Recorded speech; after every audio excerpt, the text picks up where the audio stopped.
And I am done. So I just finished up reading Mother of Learning Arc 1. This is written by Domagoj Kurmaić. I cannot pronounce this name. Really sorry that I butchered that. But he also goes by the pen name of Nobody 103, and I can't say that. So I really enjoyed this book. Gave it a 4 out of 5 stars. I thought it had quite a lot of flaws. But overall, it was balanced by such an enjoyable story. And it was just so much fun. That I had to give it a high review, because ultimately I really did like this book. This is a web serial that was written, I don't know over how long, because I'm reading it now that it's already done, but it doesn't come off like a web serial. A lot of web serials, and I've read some of them, come off so episodic that it really it doesn't feel like a book, and it's hard to convert them into a book. This one doesn't feel like that. If you never knew that this was a web serial, I doubt that you would ever think about that when you were reading this. So kudos to the author for being able to tie it all in together. This is, I think, the only book this author has ever written. And it's split up into 3 major arcs.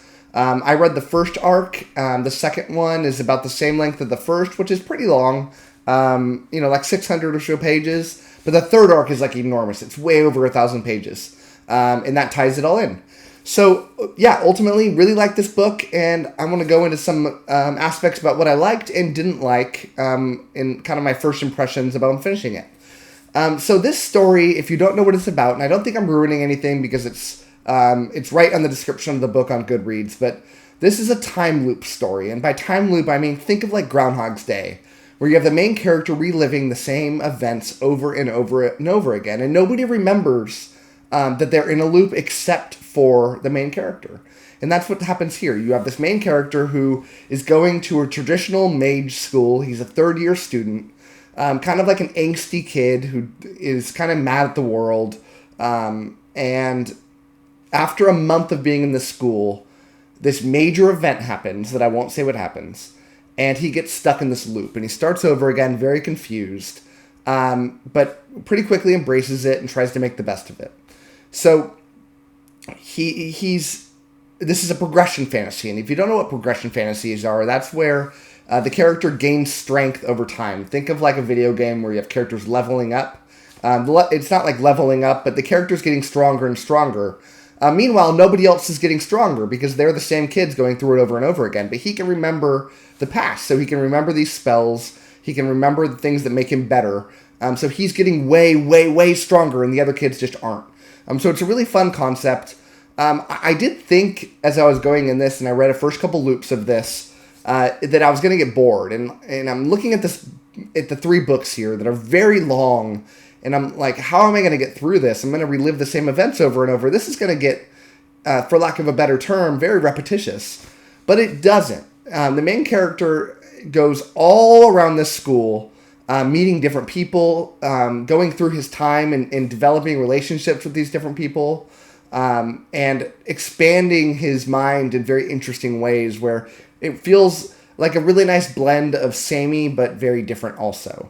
So, yeah, it's a very well written time loop story that I thoroughly enjoyed. And it's not just about, kind of in that Groundhog's Day analogy, about trying to break out of the time loop. There is that. But it's trying to figure out why he's in the time loop, trying to solve the crisis that happens at the end of the time loop, and all of these kind of 3 things are mingling together. In a lot of ways, it's got like a lot of like mystery book aspects to it, which is really fun.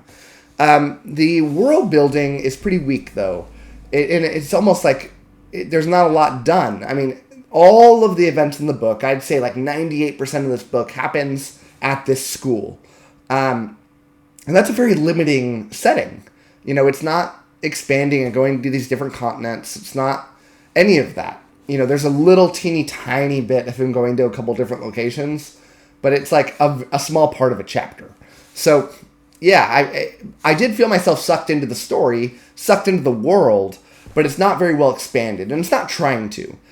So keep that in mind as you're going into this book. The characters in this book started off, I hated them. By the end of the book, I thoroughly enjoyed them, but it took time because you got this kid who's very angsty, like I said, and it's just hard for me to connect with this kid. But he becomes more at peace with himself and more of a caring individual as he's going on through time.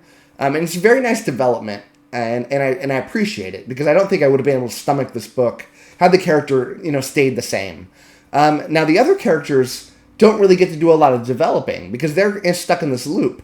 But there's enough of meeting different characters and the way that he interacts with them, causing them to interact with him in different ways, is pretty interesting. You've got these teachers where in the first several loops, he's not a great student, not horrible, but, par or under par.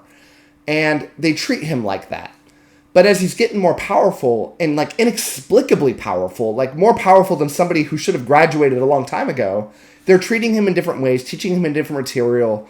And it's fun to see these different aspects of these teachers as they're learning more about the main character and reacting to him when he's a different person. So that's fun. The writing style is the worst part of this book. The author's not great. And I hate to call him out for it, but it's clearly somebody who's not extremely experienced with writing.